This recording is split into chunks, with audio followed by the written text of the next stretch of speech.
Lee Harvey Oswald was your typical America-hating communist from Louisiana, and like every risky-living pinko from the South, he grew up watching American spy dramas, volunteered for a civilian air patrol run by a CIA contract agent, and joined the US Marines. Nicknamed Oswaldsky for his tendency to speak Russian and spout pro-Soviet propaganda, he was given special training and assigned to one of the most sensitive facilities in the world, running the radar for the U-2s spying on the Ruskies and the Chi-Coms.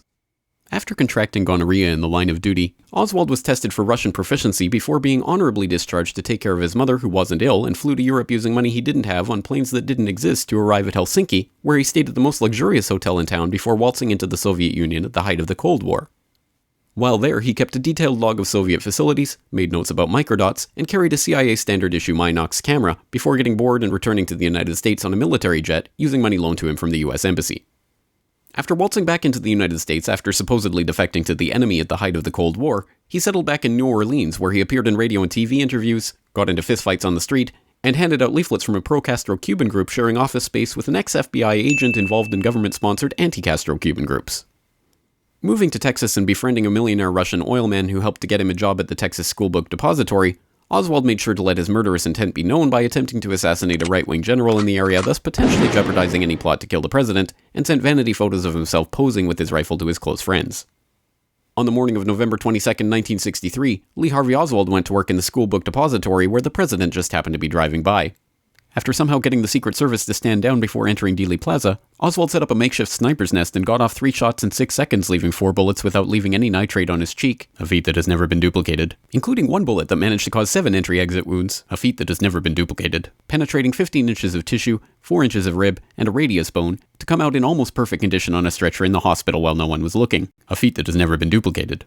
He then ran downstairs and got himself a Coke from the vending machine within seconds of the assassination before heading home, grabbing his things, walking down the street, shooting a police officer, ducking into a movie theater, and waiting to be arrested. After jumping up and pulling his gun on the police officers who swarmed the theater, he was let out the front door, or the back, and taken into police custody. While there, he is not charged with the murder of the president. Did you kill the president? No, I've not been charged with that. In fact, nobody has said that to me yet. And like any self-respecting America-hating communist grandstander who had just killed the President of the United States in a pinko rage, denied he had anything to do with it. I'm just a patsy. Before being transferred to county jail, he was shot on live TV by a 2-bit Union Mafia stooge, supposedly torn by grief at the death of the president, whose brother he personally hated, later claiming that it was part of a conspiracy the world will never know. The world will never know the true facts.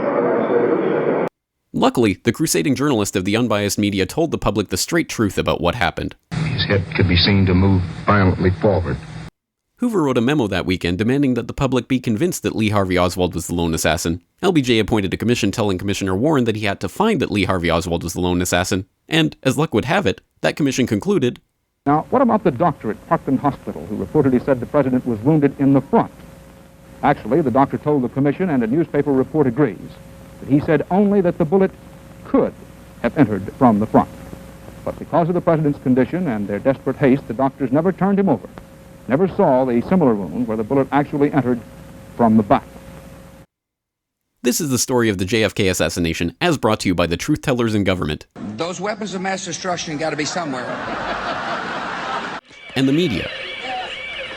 And if you have any questions about it, you are a woo-woo, grassy knoll, tinfoil, lizard-fearing America hater. If you love Jesus, sunshine, ponies, monster trucks, miniskirts, and the American flag, you will never ask any questions about any part of this story to anyone. Ever. This message has been brought to you by the CIA, Joint Chiefs of Staff, Warren Commission, and the MSM. Because ignorance is strength.